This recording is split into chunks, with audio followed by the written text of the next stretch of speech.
Good morning to all. Welcome to today's webinar. Now I request Professor K. Dhananjaya sir to give introduction about today's webinar. Thank you.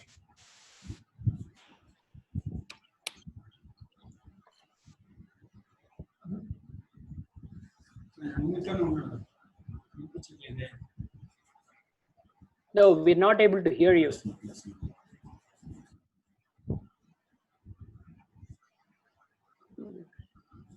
Sir, your voice is not audible, sir.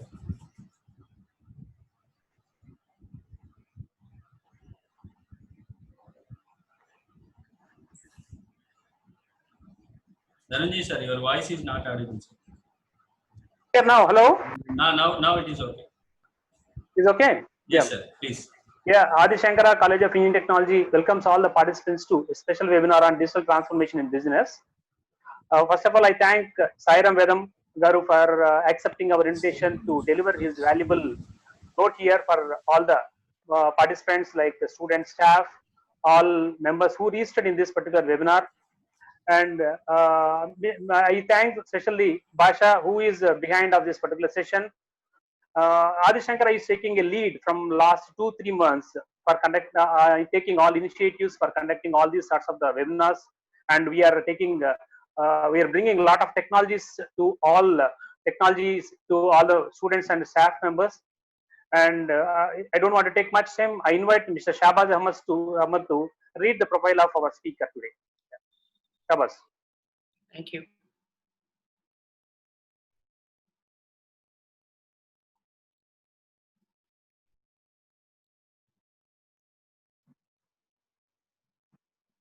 Shahbaz, unmute your mic.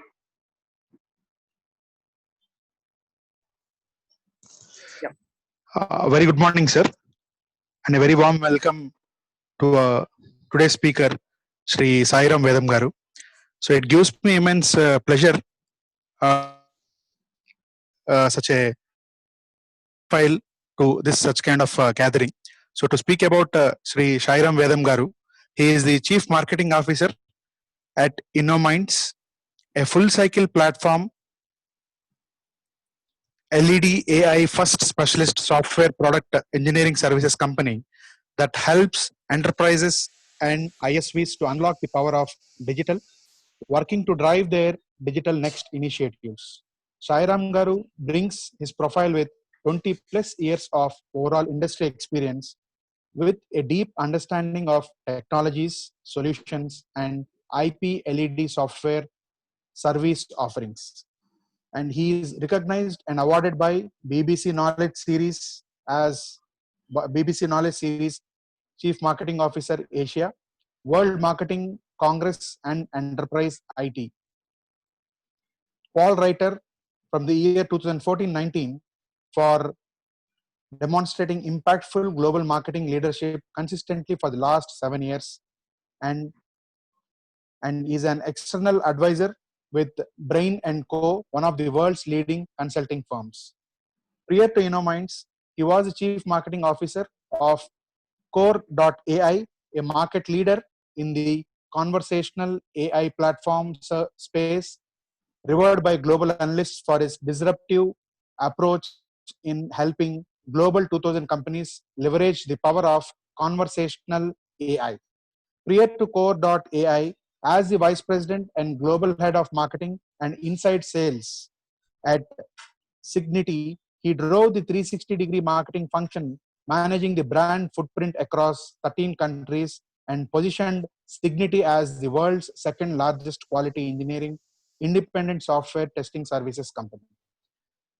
Mr. Vedam has earlier worked at Pramati appear acquired by Citrix as CTO office as CTO at the office at CA Technologies and HCL Technologies across roles spanning engineering, delivery, marketing, and HR.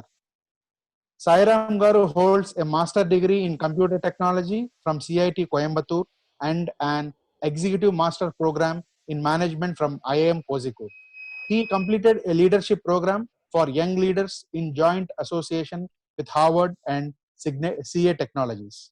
So apart from this, he is very much enthusiastic in interacting and meeting with students and delivering this kind of sessions on a regular pace. And he has also expressed his interest in delivering these kind of sessions to the students from his local area from where he has hailed. And now I now invite Sriram Garu to take over the session and give his valuable information to our gathering. Thank you, sir. Thank you, Shaba sir.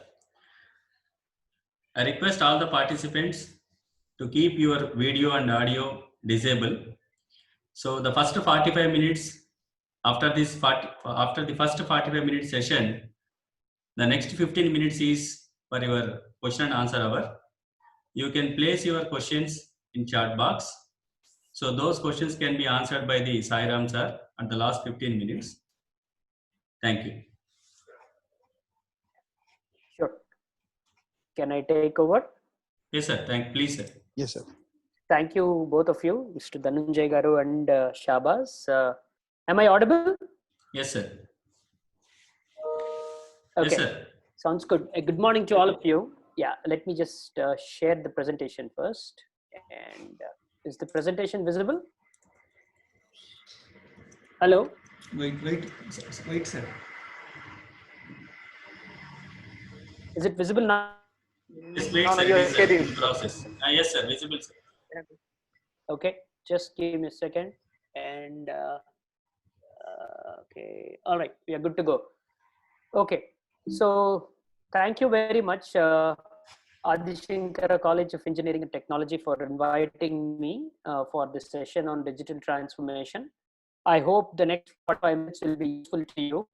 And yeah, so this is a very wide topic. Okay, it is something that you cannot definitely cover in 45 minutes. It needs 45 different sessions, to be very honest. But I tried giving a general perspective on what is digital transformation and what's currently happening in the global business landscape. And then this is tuned to multiple different dimensions, not just for a computer science student or for an electronics student or for an engineering staff. It is more from the world of digital transformation. Why digital transformation? What happens if you have not been part of digital transformation, and a framework on how successfully companies have implemented digital transformation, and so on and so forth. Okay, so let's see this whole thing. So this is what I intend to cover in today's session. What if a company doesn't innovate? Okay, that's the most important thing that we need to understand while the birth of digital transformation has taken forward. Then some important facts about digital transformation. There are tons and tons and tons of facts if you go to Google and you search, but I just thought I will give you a couple of them. And how is digital transformation affecting our lives? Okay, that's more important, because life comes first and business next. And then whether it is your current, past, or the future, where are we heading? And most importantly, what's happening in the business landscape. And I just thought I will also put up a small case study, which you will all know when I speak about it at the end of the session, so that you'll be able to reflect upon what is actually digital transformation and how it impacts businesses, right? So let me start off move. So let's play a video, and let's just watch it for 5 minutes peacefully, and then we can talk, okay?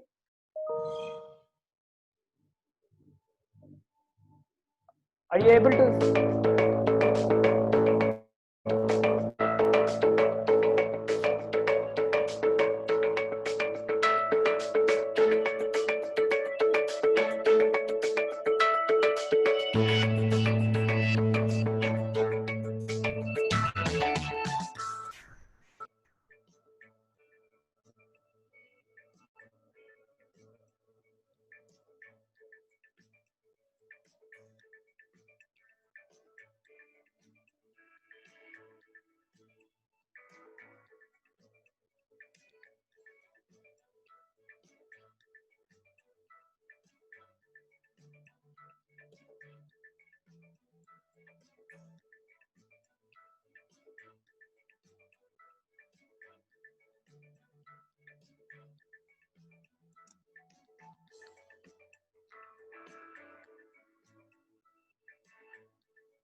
All right.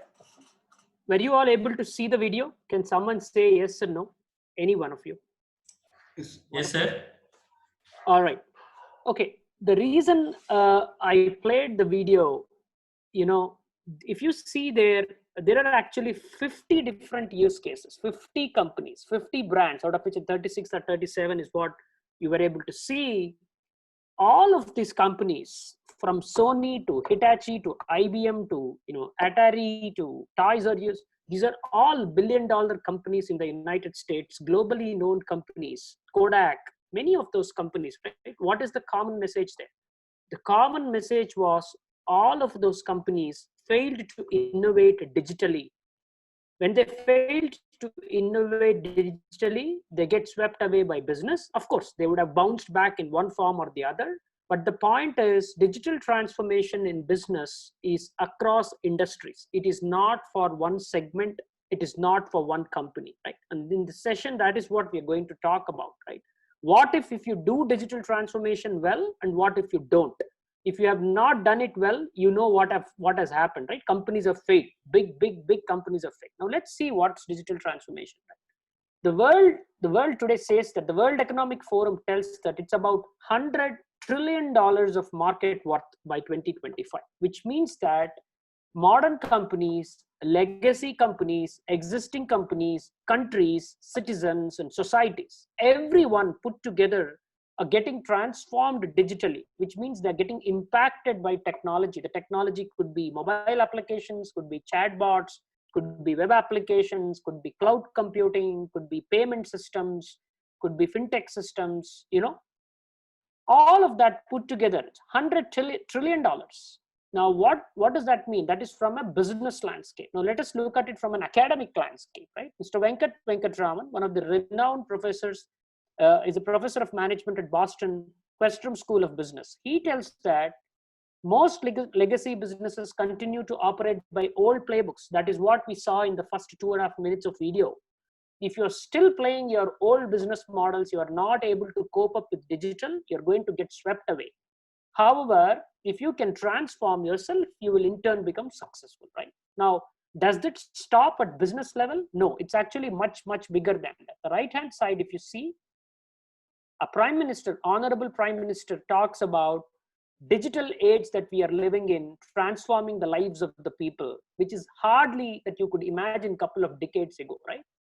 So which we will cover in the later. And then the word cloud that I've shown there, right? When the prime minister delivered his keynote at G7 summit late last year, these were all the words that he used. If you see there, it is all about digital, it is all about development, it is all about the country, it is all about the people, and it is all about the society. So as students and part of the academic ecosystem, I want you people to understand that digital transformation is just not for business. It is for life. Okay? Let's move.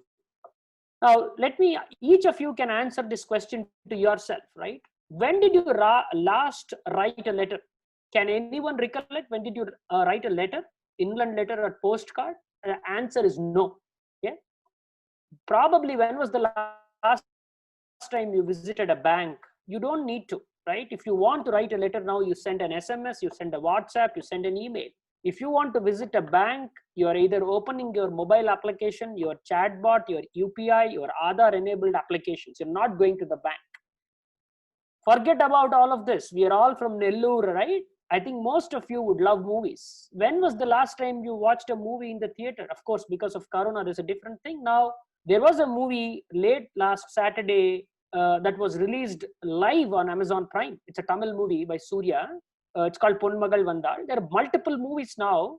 People are telling that to the hell with the theaters. I'm sort of releasing it on OTT platforms.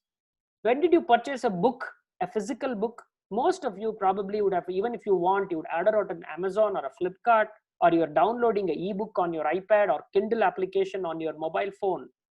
Driving a car, right? How many of you are using Ola cabs, Uber cabs? Of course, right now in the current pandemic situation, they might not be on the road, but most of the economy world over, the mobility economy is all shared economy.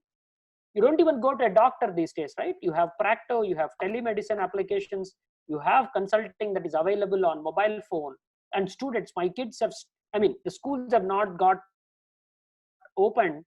They're saying that it will only open in August maybe, but their classes are always on online. Last but not the least, you haven't even stepped out of your home in the last 2 months because of the current pandemic situation, but most of the things are getting done digitally, right? So that's the point. So digital is omnipresent.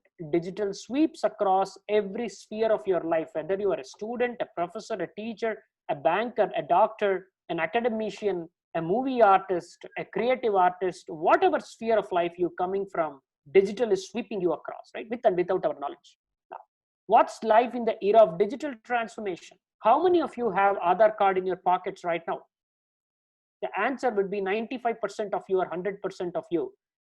With one single identity, the digital identity, a country of 1 billion population today is able to transact millions of rupees for every second, right? NPCI, the Aadhaar enabled payment inclusion applications have completely transformed the way we live. Underprivileged society sections have been getting subsidies from the government, ration from the government, money from the government directly into their bank accounts. Farmers are being advised what they need to do, and the amount that the government is giving is transformed and put directly into their accounts with a single KYC, with a single digital identity. But underneath that, there is so much of technology, right? Which means that a person's fingerprint, a person's biometric, a person's iris scanner, a person's credentials are all encrypted, are all stored securely, and they're being binded to their bank accounts, their digital identities, and the entire country is now being managed. So that is what we are looking at, life in the era of digital transformation. Just imagine what if Arogya Setu was not there. Just a month ago, this application was not there. Just a month ago, this application was developed, and now probably it is the most downloaded app in the world. Forget about India. More than 10 million downloads happened, I think, in the first few days of the app going live. And it is now the lifesaver, right? You all know without that, nothing can be done right now in the COVID situation. But what is that? It is a Bluetooth based, it is a secure application. Of course, the government has open sourced it for a different reason. It is actually the contact tracing application for 1 billion people in this country, whether you are smartphone, non-smartphone, Android phone, iPhone, it doesn't really matter. These two examples can actually give you the impact of digital transformation. On one end, your entire life is getting transformed all across the sphere of activities that you do in the life. On the other end, this application controls your destiny, whether you are healthy, you are not healthy. Can you move from Andhra to Telangana, from Telangana to Karnataka, Karnataka to Bombay? Everything is tracked by this application, right? Whether tracking is good or not, that's not the subject today. But that is what is life in the era of digital transformation. Life has completely changed for good. Now let's get into certain elements of business, right? So I want you guys to carefully observe this slide. On the left-hand side, there is a certain set of platforms, and on the right-hand side, there are a certain set of examples. So between the 100 and 120 of you people here, I'm sure 80% of you people would have used at least 80% of these things that I've mentioned here, right? 100% of you are using YouTube and Amazon Prime, if not Netflix. One of you should be using Hotstar to watch cricket matches. They did when the World Cup happened. I think it went about 100 million plus live hits per second or something like that. Telecom platforms, right? Without that, none of us are actually living our life. Whether it is Jio, whether it is Airtel, whether it is Tata Sky, everyone today is a DTH platform. Then there are independent content aggregation platforms where your movies are being streamed, your web series are being streamed, and they are being streamed in global languages, national languages, and regional languages. How many of you people have Savan on your phone? Savan was bought by Jio. How many of you people had Hangama on your phone, Ghana.com? So if you see the common point, the difference is actually, there is no difference here. Every company is a digital platform company today. The common factor is digital as a medium, cloud as a medium, mobile as a device, streaming as a service. Content is the common factor, right? All of us consume content. Some of you might read Telugu paper, some of you might read Hindi paper, and some of you might read English paper. Similarly, some of you might watch local language, some of you might watch regional language, some of you might national language, and some of you might be watching an English thing. So the content is the king, but all is possible today because just digital enables that to happen.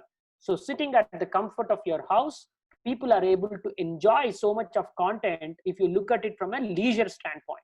But if you look at it from a business standpoint today, if movies are being made directly to be released in Amazon Prime, which means that the amount of cost that a movie production house can cut, but then it can reach to thousands and thousands of viewers, within 1 second of it getting streamed. Today's Zoom is an example, right? The Zoom session that we are doing, I am in Hyderabad, you people are in Nellore, Tirupati, GUDUR, somewhere, and then we are just connected through a single medium of digital, and cloud as a medium enables that, because today's infrastructure is so very powerful. 4G bandwidth, maybe in few months, 5G bandwidth, high-end powerful servers on cloud by Amazon and Google and Microsoft, whether it is Azure Cloud or Google Cloud or Amazon Web Services, powered by high-intensive internetworking protocols, allows the fact that digital content can be accessed by anyone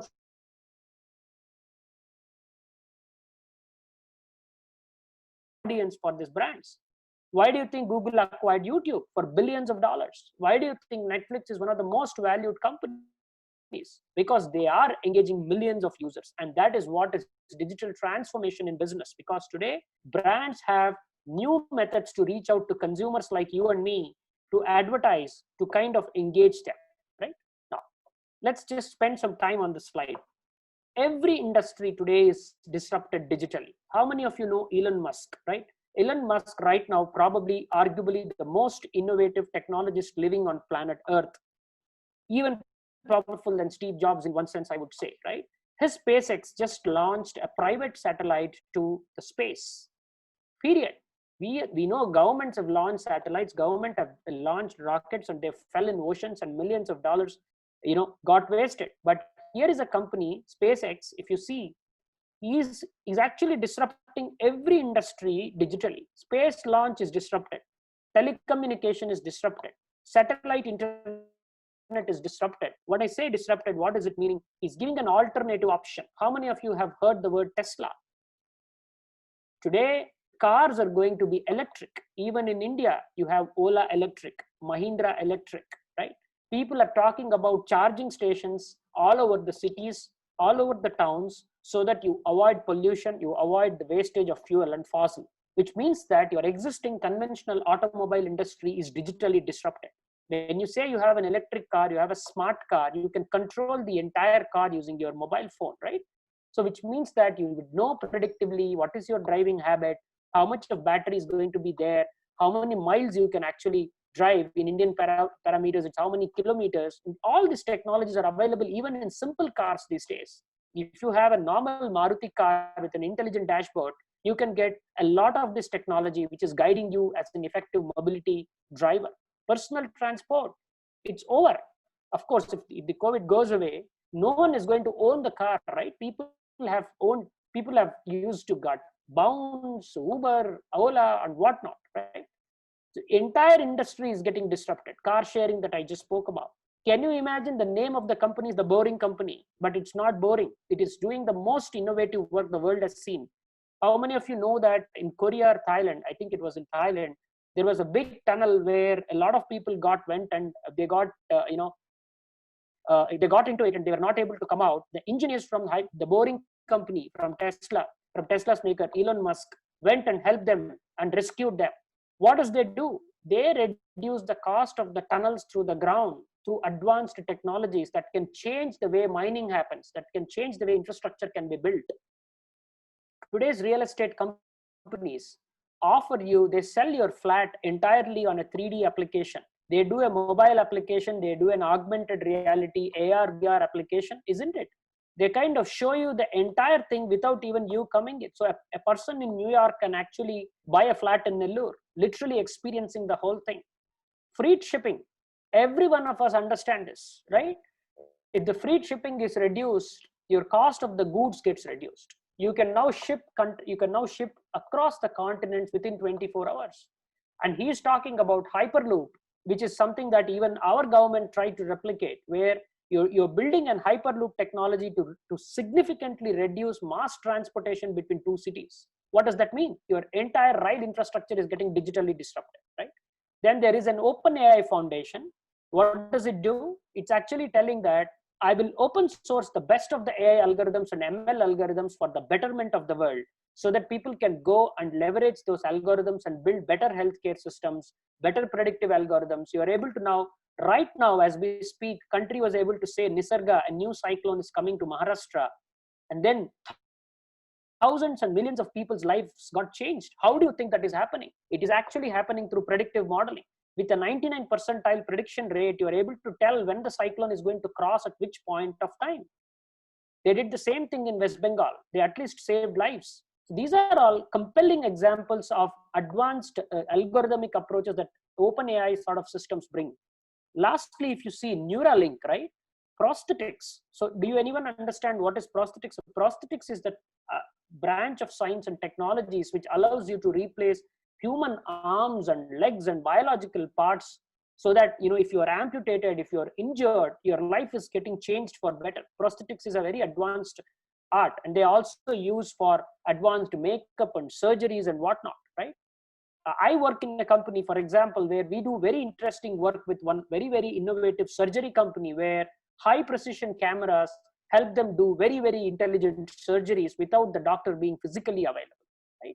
Today's technologies allow robotics to apply for better modeling of brain-machine interactions, right? That is what is true digital disruption is. Virtually every industry. The reason I chose this slide is this is the most advanced work that is right now happening in the world. There are tons of companies who are working it. But this slide for me, right from space launch to robotics, to satellite internet, to prosthetics, to car sharing, to freight shipping, you take any industry that is getting digitally disrupted, right?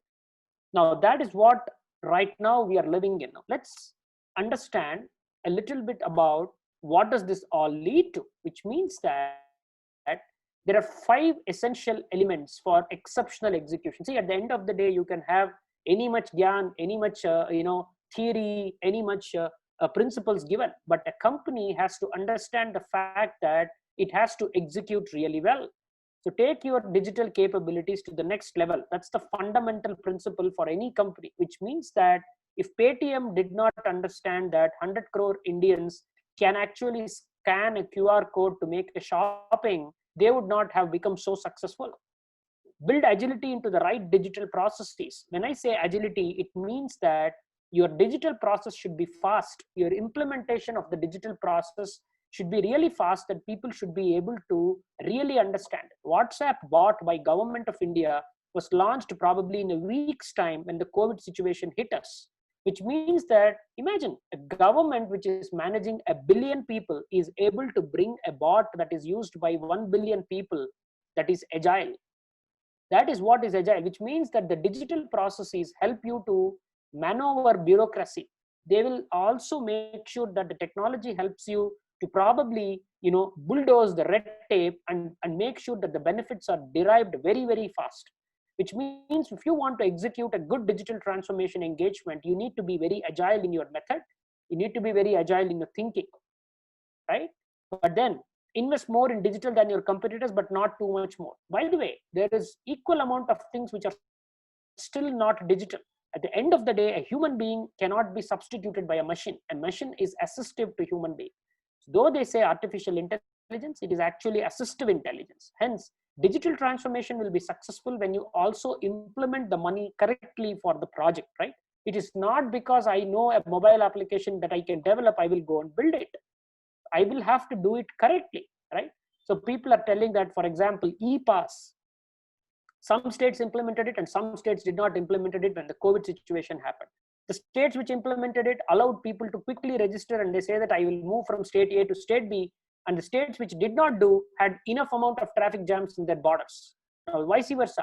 When both the states started implementing a common e-pass algorithm that can transfer people from one state to another, they were having a better manageability, right? So it's also about then classical case, right? Digital technology. What is that you would want to invest into? You would want to invest technology into building a green shore capital, which is going to take millions of crores, or you want to build a digital infrastructure that will enable an Aadhaar-enabled payment to transfer into a farmer's account. You need to be smart to make the choice so that you actually invest correctly. The same thing applies to companies also, right? So focus on efficiency and growth at the same time. See, you cannot achieve growth without operational efficiency. That's a fundamental business problem. It applies to digital transformation also. Just because you know technology, you cannot say that I will do it digital. You need to apply the principle where efficiency is taken care first, which leads to growth. Finally, the last but not the least, right?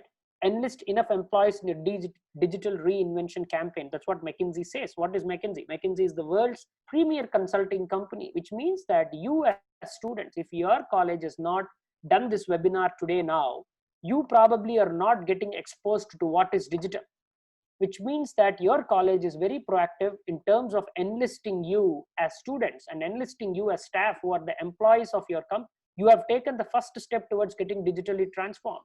Today, you are getting this session over Zoom. You are able to I saw some people log in from mobile phones, some people from laptops, which means that you are actually using all your digital infrastructure. Staff and students and professors and academic counterparts that you are all listening in the webinar today, you are already getting digitally transformed. I am getting digitally transformed because I am able to deliver this right across 1,000 kilometers away from you. Simple 1 hour class, which would otherwise would have taken 1 month of planning, is now done in 3 days of time, right? When did Dhananjay sir talk to me? He probably spoke to me a week ago, and I just did this presentation sitting yesterday. All happened in, that means it is agile. I've also taken the digital capabilities to the next level. Then I'm also investing in this time so that I can better engage you people and share what I know to you, which means that it is also increasing your efficiency, which leads to your growth. So everything that you're doing here itself is digital transformation. Now imagine this process governments do, companies do, organizations do. That is what is 5 elements of exceptional execution, which allows successful digital transformation. Right? So this is one slide before I do the case study. Then there are 6 stages of digital transformation. The first stage is business as usual. Okay, so nothing gets affected, nothing gets disrupted. It's like, imagine today, you write MSET examination. Gone are the days, right, where you take a paper and pen test. It's all online, which means that when the transformation happens in the first stage, the business is as usual. Second stage is to be present and active, right? So when you're doing this digital literacy experimentation, everything is present and active for you. It needs to touch upon specific points and processes, right? Then comes the situation of being formalized, where experimentation becomes intentional, which means that you have allowed an experiment. Even you're all science students, right? When you do your mathematics, when we say hypothesis and experiments, before you sort of roll out something, you do set of data, sample data, you hypothesize it, you experiment it, and then you kind of come to statistical inference and you formalize it. The same thing happens to digital transformation, right? A government cannot launch a payment system without formalizing it, but it also needs to probably validate it with set of hypothetical data, hypothetical sample people base. The same thing happens with companies, right? Then it becomes strategic, which means that how can I bring strategic value out of this whole transformation exercise? Which means that am I involving multiple other stakeholders? So if I'm transferring 100 rupees in UPI from payer A to payer B and from bank to account holder, there are multiple stakeholders involved in that. So that's become strategic because bank is saving cost, payer is saving cost, payee is saving cost. Then it becomes hyper converged, which means that you are able to buy something on Amazon, you are able to buy something over Flipkart, but what payment method you're using? You're probably using, one of you might be using the payment, one of you might be using UPI, one of you might be using a contactless payment, or if you're having a non-smartphone, you could be using USSD system. But all of that's getting converged, which means that whether the guy with the smartphone or the guy with the non-smartphone, with the guy with the phone pay or Paytm, with the guy with UPI or non-UPI, all of that digital payments are getting converged into the bank's service, and then it's getting digitally transformed. Your goods are getting delivered and transactions are getting happen, which means you can pay taxes. Your lot of e-governance is getting happen, right? So that's where it is converging. So the new infrastructure, if you see, the new infrastructure of the organization takes shape as roles, expertise, models, processes to support the transformation are solidified, which means that for a digital transformation to be successful, multiple stakeholders of the digital transformation have to be onboarded and enabled. So it could be government, it could be businesses, it could be citizens, it could be law enforcement authorities. Everything has to converge for the digital transformation to happen. You might say that I will run a payment platform company, a movie platform company, but what if the government is not allowing a movie to be broadcasted digitally? Then the digital transformation will be stopped at the technology layer. However, the government is coming back and telling that no more, it's not a mandate for you to release a movie on the theater, but it can be released directly on an OTT platform, and hence you can only pay a little bit of GST to me as against what you would pay if it was released in the theater. That means it is getting converged. Right? And finally, it is innovative and adaptive. Any new ecosystem that is getting digitally transformation, a digital transformation has to lead at scale. That's the most important thing. That's why I started the session with an Aadhaar and a Arogya Setu example, right? These are digital systems getting transformed and delivered at scale, a scale of catering to 1 billion people, thousands of people. Zoom today, 100 million, 200 million meetings are happening every single right now. Just like we are doing webinar, there will be 1 million webinars going all around the place where people are able to access all of them. If they are missing it, they're accessing the recording, which means that the recording is getting stored, it's getting streamed, it is getting dissipated over the cloud, which means video streaming is as effective as what it should be. All of this is making it enable it at scale. So any digital transformation, I repeat, needs to fundamentally follow these 5 principles of execution. And then it has to go through the 6 stages, where right from being a normal stage of as-is situation, when you are implementing a business transformation, your business is as usual, and it needs to be designed in such a way that it needs to be adaptive and scalable. Okay. So let me now do a case study. It's the most live example that I thought will be useful for all of you. 95% of you in this audience would have read this news, right? Very recently, Facebook invested $5.7 billion into Reliance Jio ecosystem, right? Then many companies followed up, close to $10 billion, right? $10 billion went into Reliance ecosystem while the entire world was going down, the entire stock markets were going down. But why did they invest?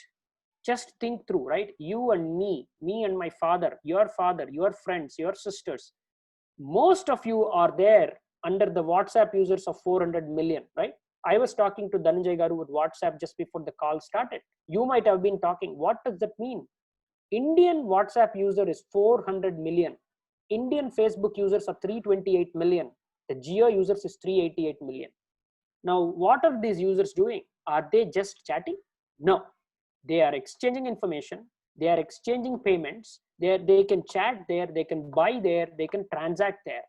Which means that what JioMart is doing is, for example, this system, they're saying that instead of ordering stuff on Amazon and Flipkart, by the way, this is disruption. They're saying that you can WhatsApp what you want, and the nearest Kirana store in your Chinna Bazaar or Pedda Bazaar or Gudu, whatever it is, wherever you live, those stores can also deliver to you, which means there are 3 million Kirana stores or X million number of Kirana stores in India, which all are getting digitally enabled now to dedicatedly serve you, and the goods can reach you, right? Prima facie, it affects the entire life.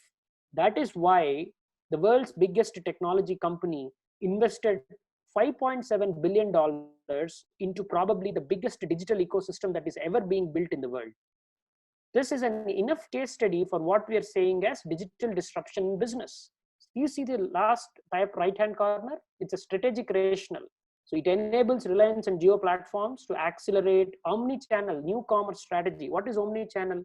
Which means you can order and transact on your mobile using WhatsApp as a medium, period. You don't need to go out anywhere, right? E-commerce business by Reliance wants to digitize merchants and mom and pop shops. That's what I said, which means a small shop, a big shop, a mid-sized shop. You don't need to have them digitally enabled on any other platform. This is probably the world's biggest case study right now. Just come back to on the left-hand side, if you see AR, VR, right? Facebook has something called Oculus, and Jio is building something called HoloBoard. These are all 3D solutions, which means that, let us say you want to buy a pair of sandals. You could use your HoloBoard or Oculus, which people will get much commoditized rates, to figure out the 3D effect of it before even you buying it. So everything is getting digitally disrupted. How? The backbone is built on telecom infrastructure. That's the key here, right? So Jio rolled out the world's largest 4G network with voice over LTE, which means that you are literally paying nothing for making going on an LTE network as a voice over LTE technology. Fundamentally, because that is done, you are able to access data, the next part of it, at unimaginable speeds. Because your data backbone and your calling backbone is so very, greatly established, you are able to do transactions at speeds which were unimaginable. Which means that now companies who want to do business have 450 million users, 600 million users readily available to them. That is digital disruption at scale. Every business is turning to be retail. Every business is turning to be digital, whether it's a retail business, whether it's a media business, whether it's an e-commerce business that I spoke about. This case study covers everything. And by the way, this breaks all age barriers, right? Whether it's an 8-year-old kid, 18-year-old student, 35-year-old middle-aged person, 60-year-old senior citizen, everyone can transact here, right? It is physically ensuring that there is no barriers. As long as you can operate the phone, as long as you can know what to do with WhatsApp, you can actually go, which means that so many things. Right now, for example, Reliance acquired a company called NowFloats, which is a SaaS-based SME company in Hyderabad. They have enabled 100,000 doctors on the NowFloats platform across India. It means that tomorrow these doctors will be in GUDUR, Nellore, and everywhere else as well. So if you want to go visit a doctor, you are actually not going out. You go to your WhatsApp, you go to the app that Jio would say, Jio Doctor.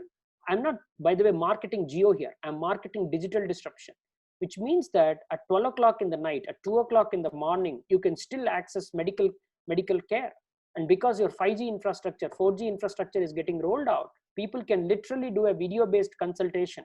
This is digital disruption, okay? This is what is digital transformation, because you completely transform the way you operate. That is what I wanted to discuss. This is the last slide. By the way, what is the simplest way to do digital transformation? It is 1% vision, but it is 99% execution. Unless you execute it correctly, just like, you might put a grade, because you're all students, you might have the best timetable of the academic calendar. If your college, let us say, does not execute the calendar correctly, your classes will not happen. However, if the college is disciplined enough to execute it correctly, your syllabus gets done on time. If you are a student and you prepare a timetable for cracking an entrance examination, the timetable will be on the wall. But if you don't prepare according to the timetable, you're never going to succeed in that examination. That is execution. So the same happens in digital transformation. It is 1% vision. I might have the greatest vision saying that I will integrate Facebook and WhatsApp and enable 400 million users. But if I don't have the technology backbone, if I don't have the technology to support it, if I don't have the business plan to go and market it, then it's going to fail. So every digital that's why I'm starting the slide and presentation and ending the presentation with a simple thing. First, if you don't innovate and if you don't embrace digital, you're failing, which means top 50 companies that I showed failed there. However, modern companies have been successful, like the one that I showed as case studies. Why? While they have a great vision, they're also having a great execution capability, right? Okay, so that's pretty much it. It's exactly 12:15. I have 15 minutes. We could take questions. And let me just ask, was I clear so far? Was it all audible? Yes, sir. Audible, sir. Okay. Was it useful so far? Yes, sir. All right. So how do we take the questions? You want me to take the questions myself, or you want to moderate? I see the questions here. No problem, sir. If you say, you can answer the questions. Okay. There is a question that I would like to take.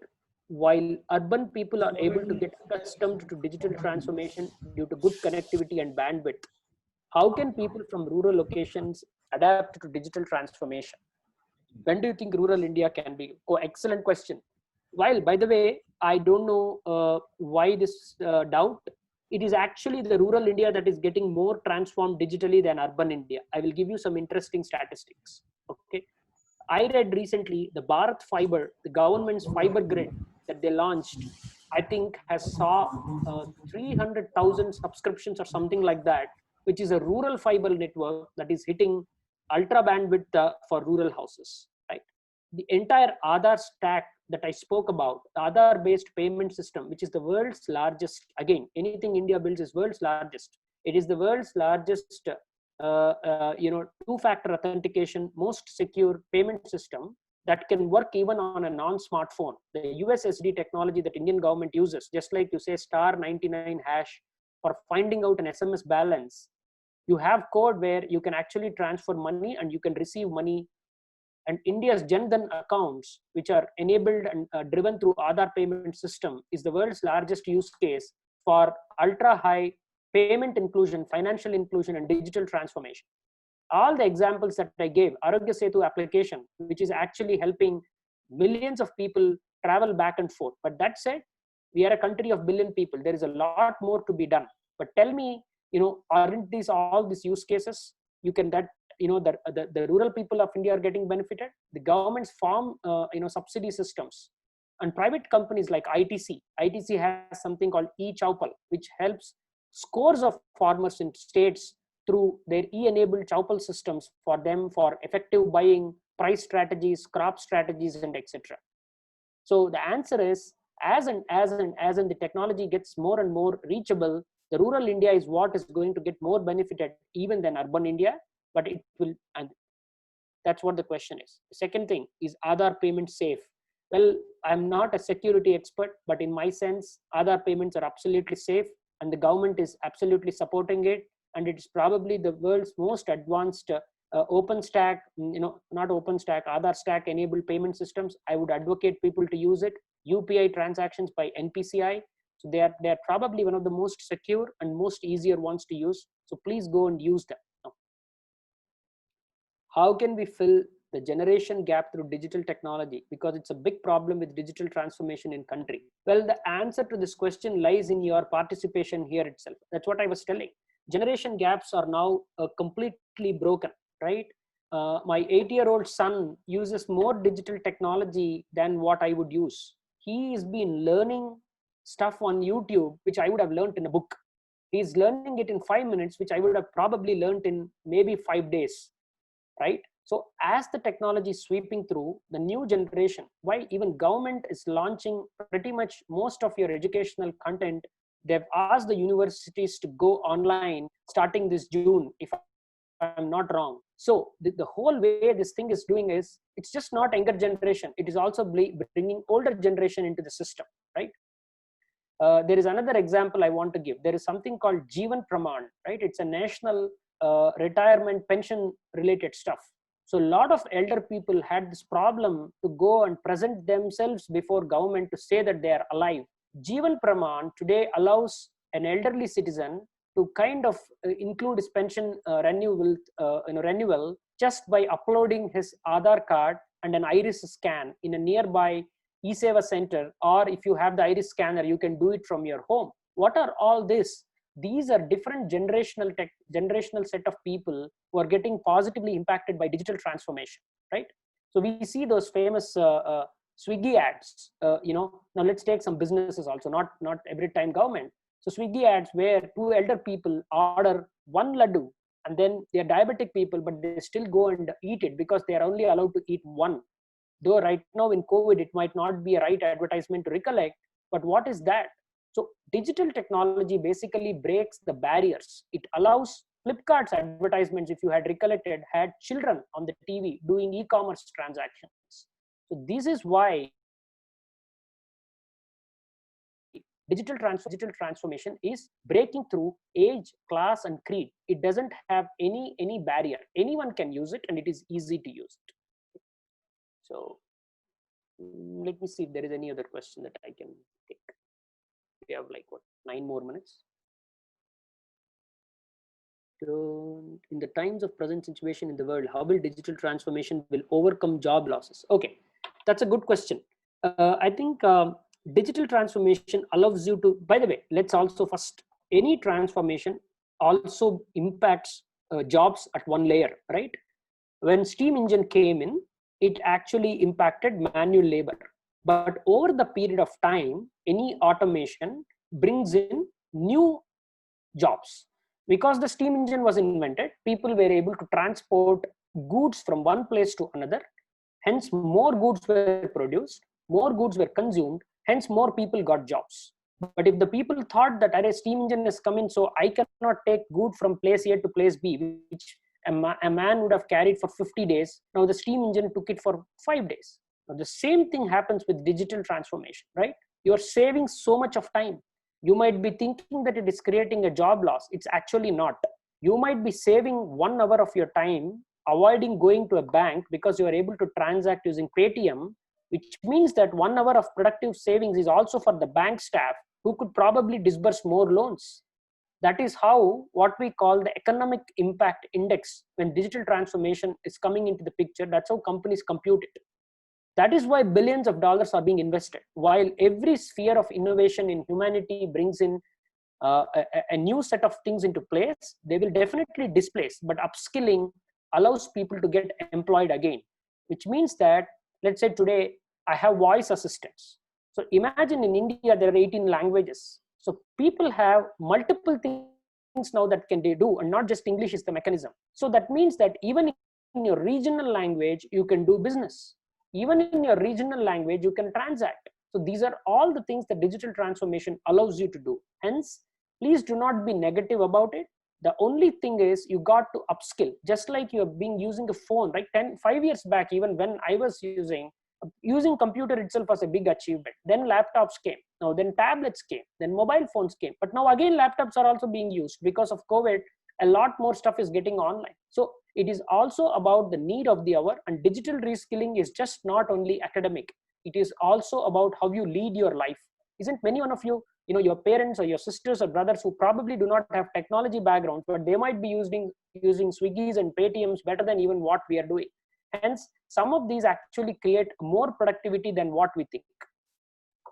Right? I think what are the barriers that usually block the path to transformation? This is a very good question. I'll probably answer this. So if you go back to one of the slides that I put, right, the barrier is usually in your mind. If you don't have the vision first, obviously any project will fail, even so with digital transformation.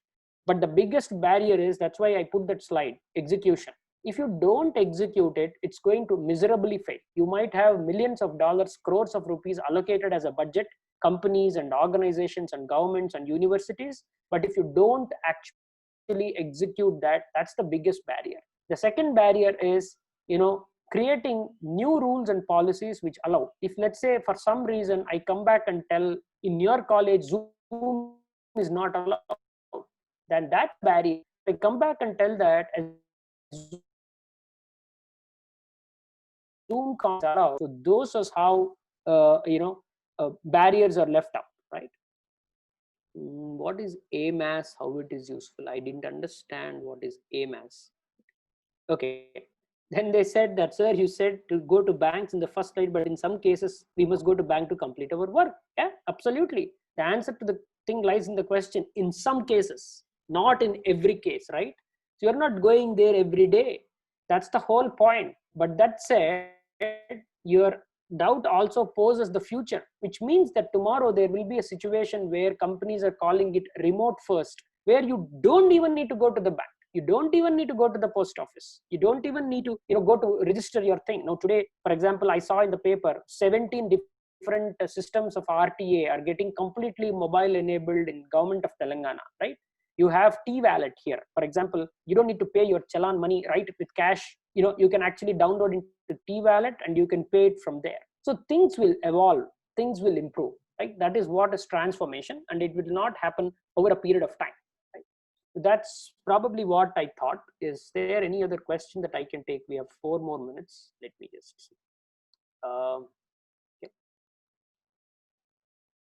How to use AI in digital marketing? Okay, I will quickly touch about this, though this is not directly the subject here. AI is being, if you see the Reliance Jio case study, right? If you go to Facebook, what our brands doing is that something called hyper personalized target, which means that if you like, let us say, a book on cooking, when you browse Facebook, you will start seeing advertisements related to cooking onto you. Though, if you keep the privacy part away, it is nothing. If you watch Amazon, if you watch a Mahesh Babu movie, it might say that please watch the other movies of Mahesh Babu. It's a recommendation engine.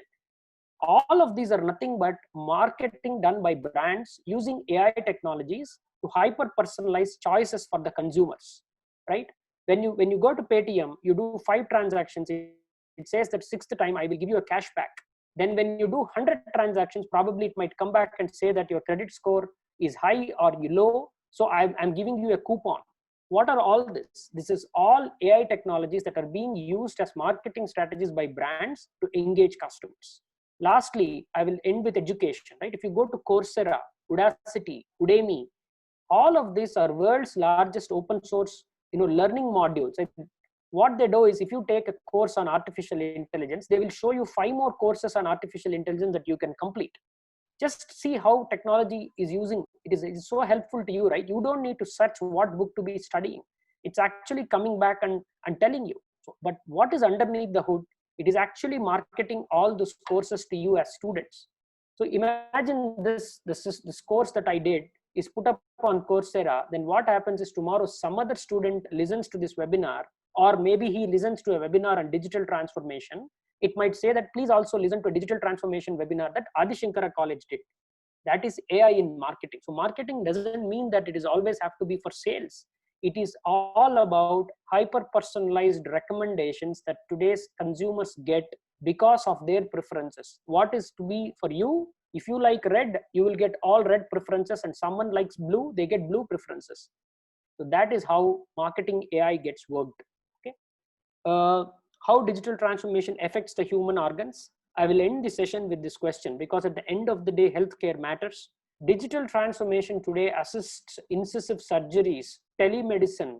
Okay, as I told you, right, there are companies which are using high definition cameras, high definition instruments based on AI and computing power to remotely bring in doctors to assist surgeries live.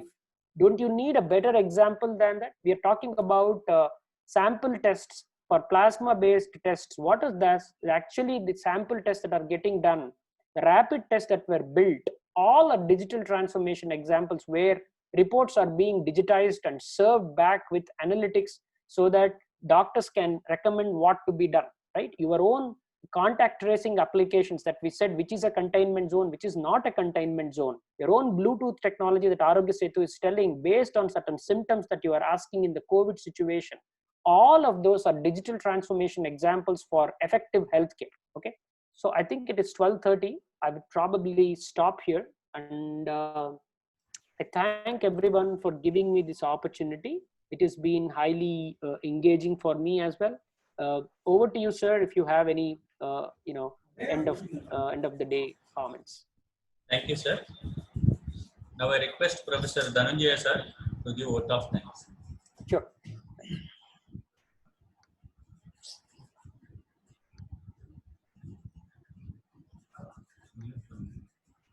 Dhananjaya sir, please enable your sound.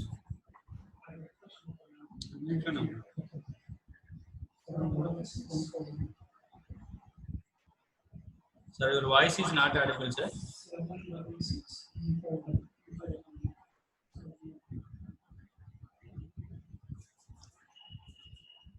Hello. Clear now. Yes, sir. Now it is. Yeah. Thank you very much, Sairam Garu, for outstanding presentation made by you on digital transformation in business. On behalf of AUDISANKARA Group of Institutions, I want to thank you for your insightful presentation. We are grateful for the time, effort you took and share your thoughts and experiences on digital transformation. It was very interesting and informative. I thank you once again for your stimulating speech. Last but not the least, I thank you all the participants for their active participation. Stay tuned. Here I sign off. Dhananjay. Thank you once again, Sairam Garu. Thank you. Thank you. Thank you. Bye. Thank you. Good luck.